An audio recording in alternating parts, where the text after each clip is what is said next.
Hey y'all, it's Doc out here. It's quiet. Back out here at one of the lakes, Gainesville. As you can see in the background. So I wanted to tell you guys what's been going on last couple of weeks.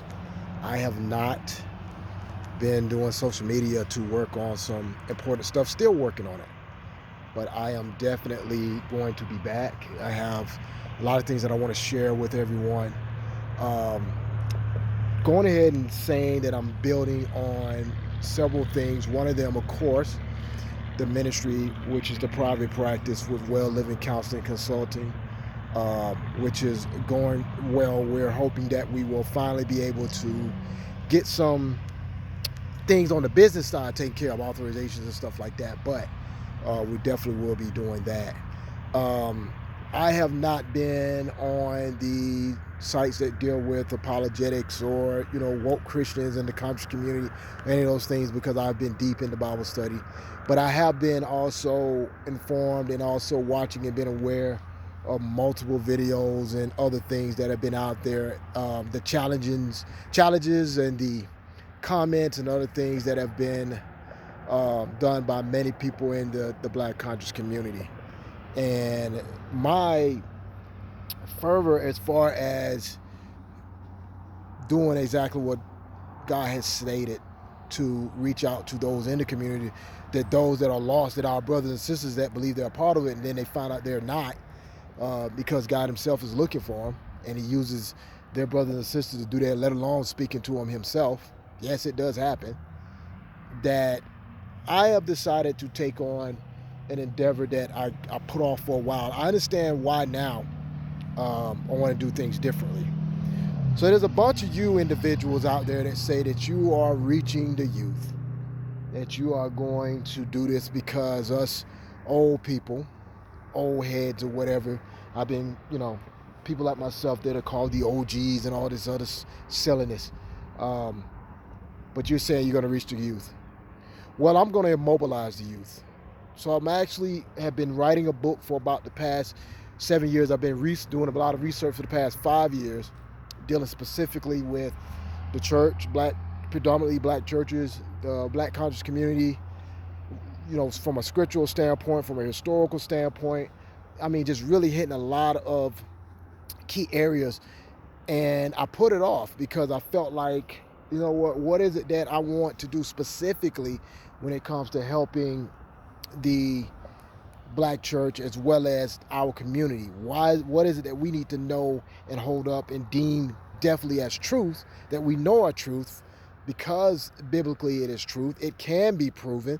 This is just dealing with now this growing generation of scoffers and doubters, atheists, agnostics, and so forth. Just because you have a group growing doesn't mean that something's dying or withering away. It just means that this group is now becoming more prevalent. They're becoming more observable. They're coming out of woodwork.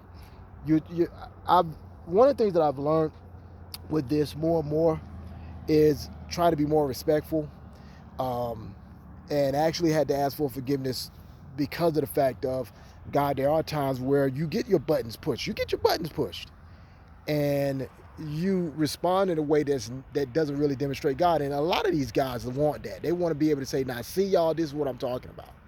And so this is why sometimes you have to take that break and let God show you the error of your ways. Turn around and say, okay, this is the way that you can do it. Receive his forgiveness and move forward. And I'm gonna tell you right now, what's real funny sometimes is that these guys will continuously remind you of the wrongs that you've done, just like their father. That's why he's called the Satan. That means the adversary. I know that there's some people out there that don't believe that that the devil doesn't exist and his demons don't exist. They do.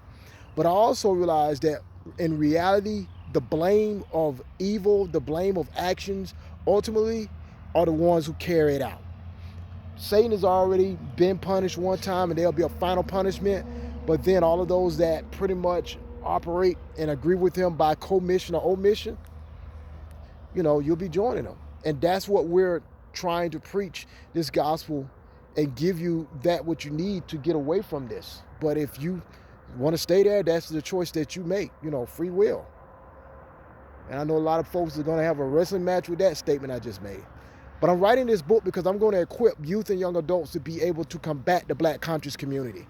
So I'm going to take a whole different detour. I've already completed 3 of those chapters. That's what I've been pretty much working on. Hopefully within the next 6 to 8 months, it will be done. And it will be a fervent action to start in the Atlanta area getting this book out to not only to youth, but to churches, to pastors, to everyone, so they will know how to combat this full force. They'll have historical information. They'll have how to communicate with those individuals that are of the Black conscious community, those that say that they're the non-believers. Like I had to explain to someone, they're never going to call themselves sinners, because by calling them, taking on that name, that means they have to take on everything else within the Bible. So we got a lot of work to do. So I'm still, right now, when I made this video, I was still off of social media. By this time, probably there'll be another chapter added.